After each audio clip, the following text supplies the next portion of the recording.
What are the best sources of fat? What is a good keto diet versus a bad that creates health problems? Do you recommend any type of vitamins or supplements? Do you carb cycle? We need to address the effect of alcohol and ketosis. Here we are again for another Metabolic Mailbag, where Dr. Georgia Ede and I answer your questions that you leave us on YouTube and Twitter and Instagram and metabolicmind.org/questions.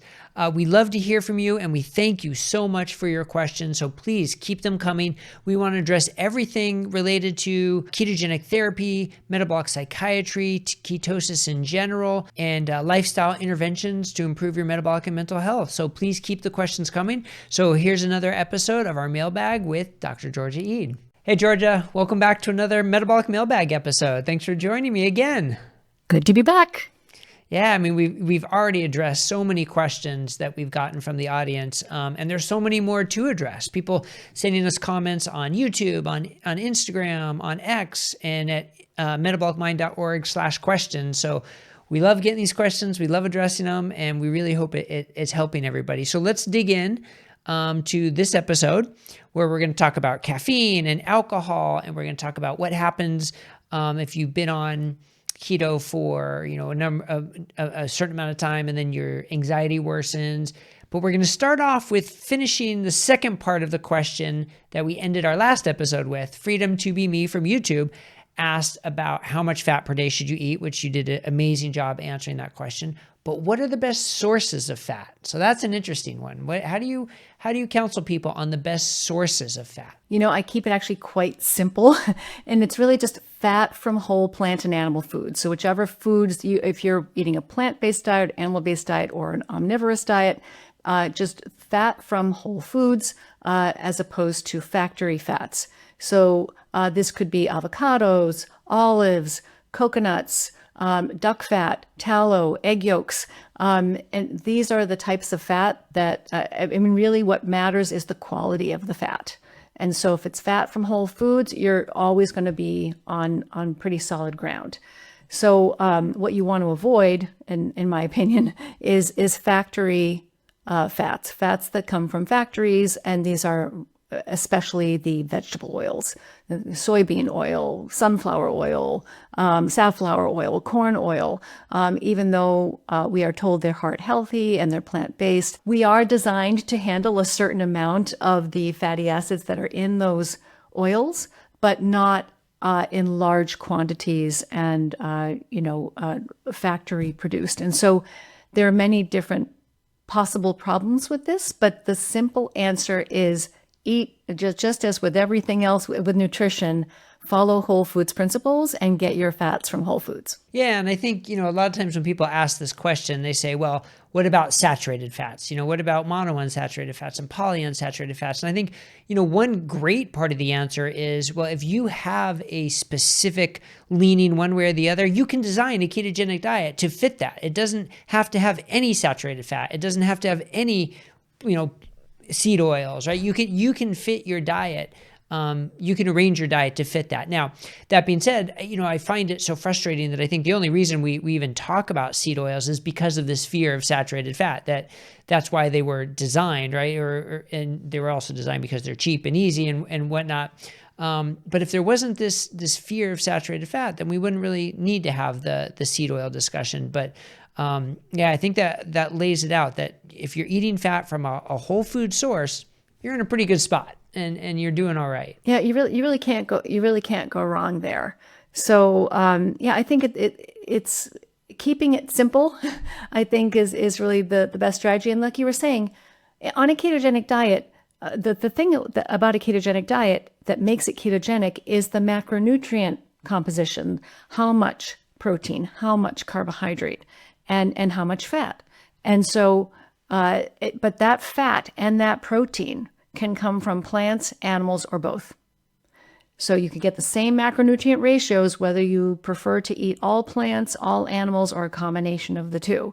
So it's not, we've been taught for decades to divide fat into two categories, saturated and unsaturated. What we need to do is stop thinking about it like that, because all whole foods contain a mixture of both. What we need to start thinking about is fats that are factory fats versus real fats, or refined versus unrefined. That's what we need to start paying attention to. It really doesn't make any sense to think about saturated fat as bad for us. Yeah.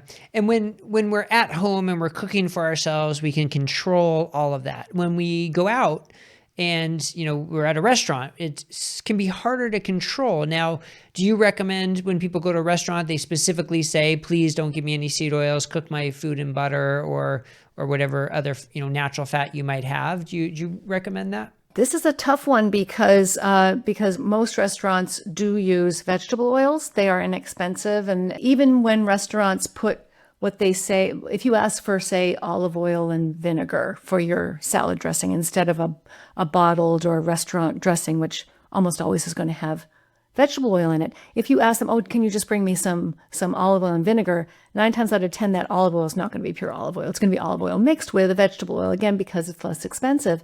So when you eat out, you have very little control. There are certain things you can do to get more control. So by ordering certain things on the menu that are either lower in fat, bring your own olive oil to the restaurant, or whatever kind of fat or butter, whatever fat is that you like to bring with you, you can do that.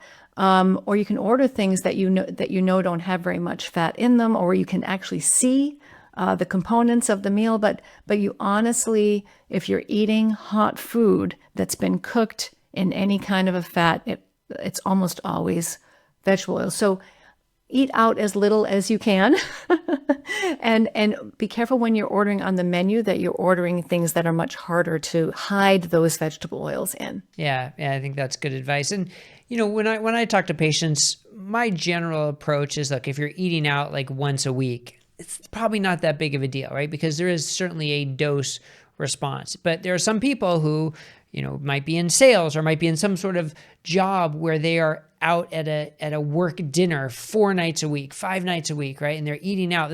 I think they really have to pay a little more attention to this. So I think the frequency really, really matters here. Yeah. All right, jumping to our next one. Mark BP1W on YouTube. Thank you very much. This is very interesting. I would like to know, what is a good keto diet versus a bad that creates health problems? So Georgia speaks of nutrient foods. Can you say more, please? I hear people using vitamin supplements. Is that necessary?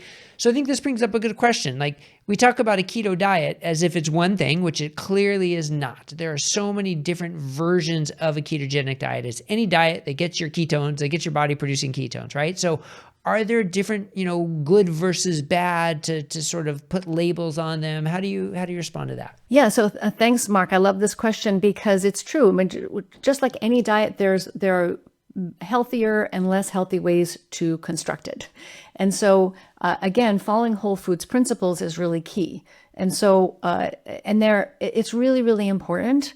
The ketones are important for mental health. For a lot of people need to be in ketosis for good mental health. That's what Metabolic Mind is largely about. But the brain cannot live on ketones alone. The brain also needs nutrients, and it also needs to be protected against damage. So, for example, in my book, I sort of describe it as, a brain healthy diet is not just ketogenic. It has to nourish the brain, it has to protect the brain, and it has to energize the brain with ketones. But the nourishing and protecting are just as important. And so you want to make sure that you know which foods are best at delivering nutrients to your brain. And then you need to know which foods are riskiest to your brain, that are going to cause the most inflammation and oxidative stress, for example. There's a lot more information about this in the book, but essentially if you follow whole foods principles, meaning you're building your ketogenic diet out of healthy whole foods, and then you are on much safer ground than if you're eating a ketogenic diet where you've got a lot of processed foods and keto-friendly packaged foods. If you're buying something at the store that says keto-friendly, doesn't necessarily mean that it's friendly, doesn't even necessarily mean that it's keto, because it could have a lot more carbs in it than the package leads on. If it says, net carbs, 3 carbs per serving, it could actually have much more carbohydrate in it than that. And so, and it's also a matter of knowing which whole foods are good for you and which contain the most nutrients. And so by and large, those are the animal foods. And so one of the healthiest ways to construct a ketogenic diet to make sure you're getting all your nutrients is to include some animal food in the diet. But if you're not comfortable doing that, if you're eating a vegetarian version of a ketogenic diet, one of the recommendations I make in the book is make sure you include enough eggs in the diet. And if you're eating a vegan diet, make sure that you're veering towards tofu, which contains the full complement of amino acids and is very keto friendly. It's extremely low in carbohydrates. So there are ways that you can design your diet to suit your preferences, but by and large, you want to follow whole foods principles and stay away from the keto products, the cereals, the keto cookies, the keto shakes, the keto bars. Stay away from all of that as much as you possibly can. Yeah. And if someone is eating a predominantly whole foods keto diet, that is an omnivore keto diet, do you recommend any type of vitamins or supplements? Oh, sorry. I forgot about that part of your question, Mark. I'm not really a supplement person. I'm a food first person, and supplements only when necessary. And there are definitely, even with the most perfectly constructed diet, whatever that might be, there still may be a need for certain supplements in certain individuals, because some people do have trouble, let's say, for example, because of damaged gut health, being able to absorb and extract all of the nutrients from food easily. So especially as we get older, it can be harder, for example, to absorb B12. That's just one example of something that can be challenging as you get older. And there can be certain health conditions that interfere with our ability to obtain nutrients from foods. And there can be certain dietary patterns where you're not going to get everything you need from your diet. For example, in a vegan diet, it's really, really important to include a very specific supplements to make up for those gaps that exist in the plant kingdom. And so, yes, there's definitely a place for supplements, but I always prefer, because the body is designed this way, to get as many of those nutrients from food as possible. Yeah, very good. Fellow mental health clinicians and healthcare providers, you now have access to a suite of free CME lectures on metabolic psychiatry and metabolic health. Each of these CME sessions provide insight on incorporating metabolic therapies for mental illnesses into your practice. These CME sessions are approved for AMA Category 1 credits, CNE nursing credit hours, and continuing education credit for psychologists. And they're completely free of charge on mycme.com. Now back to the video. So next is Elise Chusid from YouTube. If someone does very well, sorry if I mispronounce handles. Some of these are kind of hard to figure out what they are, but I apologize. But we love the questions, so keep them coming. If someone does very well on keto for 3 months and then notices a worsening of anxiety, what could be driving this? Could it be hormones? Could it be histamine? And how do you troubleshoot it? Do you carb cycle? Do you do other things? So, something that we hear frequently, someone starts with a ketogenic diet, is doing great, and then something happens and something gets worse. In this case, she's asking about anxiety. So how do you address that? Yeah, this is a great question, because sometimes things will change over time, and it does require some troubleshooting. And there's definitely not just one answer, but there are many possibilities. So for the first thing I would always do, if someone starts to feel worse on a ketogenic diet after that keto adaptation period, which can take, 6 to 12 weeks, after that adaptation period, if you're not feeling as well as you were at first, then it's time for troubleshooting. So the first thing I always recommend is check your ketone levels and see if they are either too low or too high. Because if you're not consistently in good ketosis within sort of the range that works well for many people, which is somewhere between 1 millimole and 3 millimole. Again, some people may do well higher. Some people don't need to be this high, but that's the range where a lot of people will get some good benefits. Make sure your ketone levels aren't, into the 4s and 5s all the time, because for some people that feels good, but for some people that is very uncomfortable. For some people that was going to cause anxiety and insomnia and hunger and irritability and difficulty concentrating. So make sure they're not too high. The other thing is, make sure you're not falling out of ketosis too frequently, because if you're cycling in and out of ketosis, that can definitely kick up anxiety. Another thing you can do is, this came up in another question in our previous episode, as you become adapted to a ketogenic diet, you can become more sensitive to caffeine. You can become more sensitive to alcohol. You can become more sensitive to medications you're taking. And so all of those may need to be looked at. You might need to reduce the amount of caffeine in your diet, the amount of alcohol that you take in, and you may need some careful medication adjustments, usually downward. So, talk with your prescriber about that.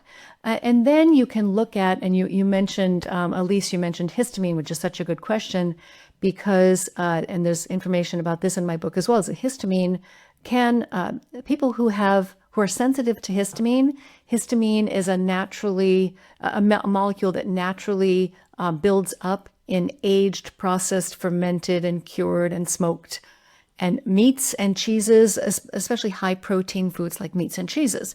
And so these high histamine foods are very popular in ketogenic diets because they're convenient and portable. You can kind of take them in the car or take them to work, but they're very low in carbohydrate, or in many cases completely carbohydrate free. So they're popular in ketogenic diets. And if at that 3-month mark you've started to turn more to foods like that, it may be that you're sensitive to histamine, and you may need to take a look at that and choose more fresh foods more often and see if that helps. And so things like bacon and cheese and salami, jerky, those kinds of things can, for people with histamine intolerance, start to kick up some anxiety, some headaches, some rapid heart rate, some insomnia. So I'm really glad that you asked about that, because that's something that does happen for some people. Yeah, that's a great point about those foods, which can be fairly common on a ketogenic diet, but not everybody's going to respond the same way to them. So yeah, that's crucial.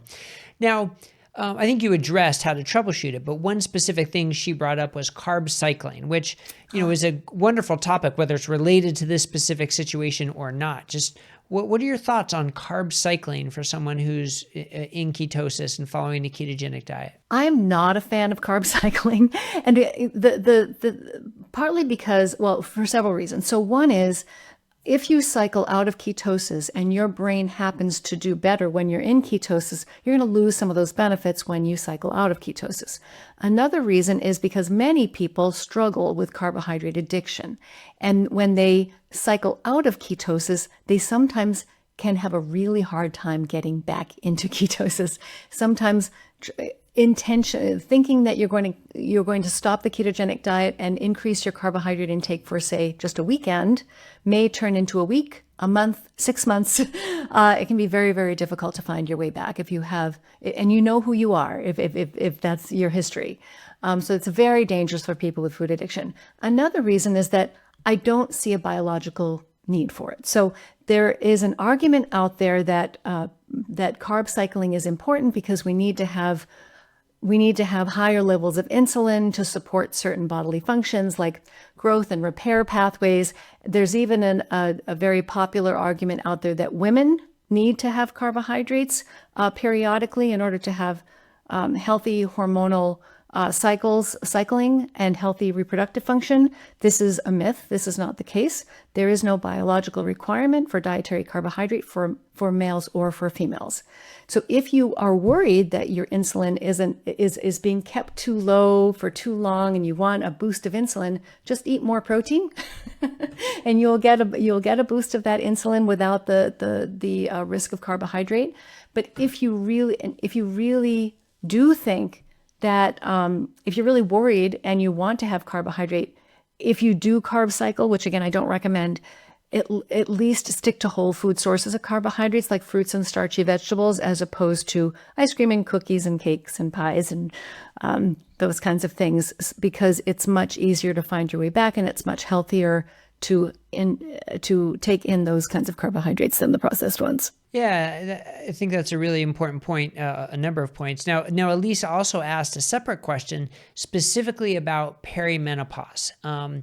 And it brings up the question of, women and their cycle and carbs. And I mean, there are lots of reports of women who feel better when they increase their carbs at certain parts of their cycle and then decrease it later. And so, even though I would venture to say there's not a whole lot of research on this, and like you said, there's no requirement for it. There are some women who do feel better that way. So how do you talk to your female patients about this in their cycle or in their when they're in perimenopause? Yeah, it's funny. So there's two different questions there, and so one is about like if you feel better having more carbohydrate at certain points of your cycle, and that hasn't disrupted the other goals that you're trying to attain in terms of good mental health, then there would be no reason for me to try to convince you otherwise. If it's working for you, don't mess with it. But I have yet to work with somebody for whom that is really the case. It's almost always when I'm working with a woman who is either in perimenopause or is having issues, mental or physical health symptoms around leading up to the time of their period and during. It's almost always because they haven't fully adapted to the ketogenic diet yet. And so it really is in most cases a matter of taking the time to get to the other side of that adaptation period. Most people do better. Their hormonal rhythm, their hormonal regulation, their symptoms leading up to and during their periods are all, in my experience, always so much better if they actually get into ketosis and stay there. And there's some good research coming out in this area, especially in the field of polycystic ovarian syndrome, a very common cause of infertility in women and a common cause of menstrual irregularities and obesity. Which is essentially an insulin resistance condition, and it responds very, very well to carbohydrate restriction and ketogenic diets. So it may be a matter of troubleshooting the diet. If you're finding you're getting carb cravings during your cycle, there's usually something we can do about that to troubleshoot the actual diet. And then for perimenopause, I've worked with many women in perimenopause, and I myself went through perimenopause on a ketogenic diet, so I can tell you it's very, very helpful. Because what's happening in perimenopause is women become more insulin resistant. That's one of the major drivers for the changes in body composition, the weight gain that tends to happen, the brain fog, all the other things that people notice when they're going through perimenopause, moodiness, and so fatigue. And it responds actually quite well to a well-formulated ketogenic diet. So it's almost not a better time in your life to try it, because that's when women they lose some of the protection that estrogen gives them against insulin resistance. Men and women, when they're younger, men are more likely to be insulin resistant, and that's why you can see that they gain weight around their middle earlier than women do. Women tend to gain it more around their hips and thighs. But then once they go through perimenopause, everything starts to shift and a different pattern emerges. So that's because men are more insulin resistant than women until menopause, and then women catch up. So a ketogenic diet can be really your best friend in perimenopause. Yeah, and I should mention we have a couple videos that may help expand upon this even further, even though that was a great answer. So I'm not sure if it does expand very much, but one is an interview with Dr. Madison Cackley from the She Is Lab at Ohio State, where they're really focusing specifically on ketosis in women and trying to address these questions that are unique to women. And also I did a video on carb-cycling that goes into a little bit about the theories behind it and when it might be helpful and when not. So that might add. So we can link to those. I always feel strange. Like, do I point up here? Do I point up here? Like, where do we? It's like a leap of faith. Where are we going to put them? But we'll link to them somewhere for you guys to find them. So, Bret, I'm curious. Do you have a different opinion about carb cycling, or do you know of situations where carb cycling can be useful? Well, I think in the carb cycling video, I go beyond just sort of the ketosis for mental health. I think if you are in ketosis to treat a specific condition, specifically a brain-based condition, then carb cycling is generally not recommended, and I don't think it's going to help you. And the chances that it's going to hurt you could be higher than it's helping.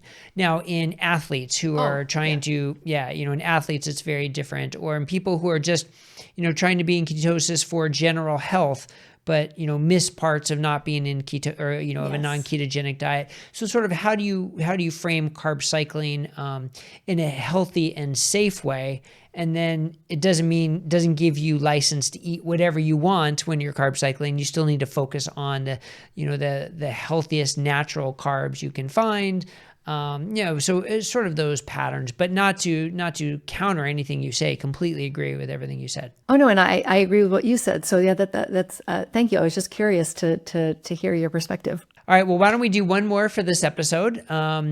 I think I said we were going to address caffeine, but we'll kick caffeine to our next episode because we have so many questions, a lot of time here that we're going to dedicate to this. But for this one, let's talk about alcohol. So Guillaume Calphone 9117 from YouTube. And by the way, all these questions are from YouTube. So Instagram people, Twitter people, and of course, metabolicmind.org/questions. Step up your game. We want more questions from you. Okay. Anyway, so Guillaume says, I feel we need to address the effect of alcohol on ketosis. Yes, we do. We need to address the effect of alcohol on ketosis because that's a question a lot of people have. And you already did mention that you can become more sensitive to alcohol. You've mentioned that a couple of times in our Q&A. So that's certainly something to address. But what else? What other aspects of alcohol intake? Yeah, so one of the things I love about the way Guillaume asked this question was he said, asking for a friend, of course. There are a few different pieces to this puzzle. So one is that when you can stay in ketosis and include alcohol on your ketogenic diet. Lots of people do this. Low carb wines, low carb beers, sugar-free spirits. If you enjoy those types of alcoholic beverages, you may notice a couple of things. One is that they may not affect your ketone levels, so they may seem keto-friendly. And the other thing is you may notice that your glucose level goes down, especially if you're wearing a continuous glucose monitor, you'll see your glucose level goes down. So why is that? So the reason why is that when you take in alcohol, so ethanol is the active chemical in alcohol, in alcoholic beverages, the liver views alcohol as a toxin. And so it gives alcohol something called oxidative priority. And what that means is it's going to drop everything else it's doing to deal with the alcohol, metabolize it, detoxify it, and send it out of the body as quickly as it can before it gets back to its usual business. So that's called oxidative priority. And so one of the things it stops doing is it stops making glucose. Gluconeogenesis stops and that's why your glucose level goes down after you have alcohol. Unless you've had an alcoholic beverage that has sugar in it, which you shouldn't, then your glucose level will go down. And that's because the liver stops making glucose. But the other thing the liver stops doing is it stops burning fat. And so during the period of time that your body is dealing with this ethanol, the alcohol, it's not burning fat during that period of time. So you're not getting those benefits. You'll still see ketones on the meter, but you're not going to get the benefits of your cells being in fat burning mode. And really one of the major problems with alcohol is that it is a powerful promoter of oxidative stress. And that's one of the root causes of physical and mental health problems. And that's one of the reasons why a lot of people follow a ketogenic diet in the first place, is to reduce oxidative stress. And so if you're taking in a substance which directly and powerfully promotes oxidative stress, then you're really counteracting a lot of the benefits and a lot of the hard work you've done to get into ketosis in the first place. So and another thing that's really important, of course, is that alcohol can be addictive in many people, and is not a brain healthy beverage. So one thing I don't want anybody doing, and I've seen this happen in a few people, is trading in their carbohydrate addiction for an alcohol addiction. So just because certain types of alcoholic beverages are keto friendly, doesn't mean they're friendly for you, for your brain, for your life, for your relationships, for your total health. And so many, many reasons to keep alcohol to a minimum or completely avoid it if you have a history of addiction to it. So many different reasons to be careful with alcohol, even on a ketogenic diet. Yeah, very good. Very good. Well, I think that's a good way to wrap up this episode. So thank you again. Another episode of Metabolic Mailbag, and we will we'll come back for another one because we have plenty of other questions to address about caffeine and about the carnivore diet. We had a number of questions about that, which you tend to know a thing or two about. So I think that would be wonderful to have you weigh in on that. So I look forward to seeing you again on the next one. All right. Till then.